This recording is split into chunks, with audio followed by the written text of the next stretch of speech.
നോക്കണ്ടേ. ശ്രുതിയാണെങ്കിൽ റൂം ഫുള്ളും പോകച്ച് കഴിച്ചതൊക്കെ പുകച്ചിട്ടിരിക്കാൻ റൂം ഫുള്ളും പുകയാണ്, ഫുള്ളും കൊതുകാണ്, ഒടുക്കത്തെ കൊതുകാണ് ഇവിടെ.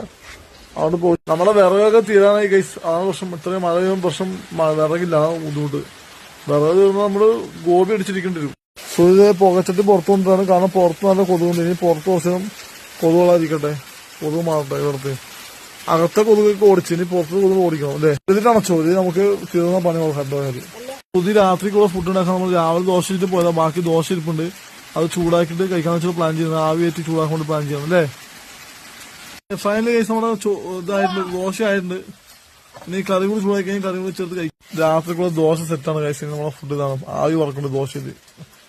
ഫൈനലി ദോശ കഴിച്ചു കഴിഞ്ഞാൽ സുധി ലാസ്റ്റ് കഴിച്ചുകൊണ്ടിരിക്കുകയാണ്. സുധി കഴിച്ച് കഴിഞ്ഞാൽ കൈ കഴിഞ്ഞിട്ട് മരുന്ന് വെച്ചിട്ട് കിടക്കാം അല്ലേ. ഫൈനലി കഴിച്ച് നമ്മൾ വെള്ളം തിളപ്പിക്കാൻ വെച്ചിട്ട്, വെള്ളം തിളച്ച് കഴിഞ്ഞാൽ കുടിക്കാനുള്ള വെള്ളവും തീർന്ന് ലാസ്റ്റ് 2 വർഷം പറയാനുള്ളത്. ആദ്യം തന്നെ തിളക്കട്ടെ.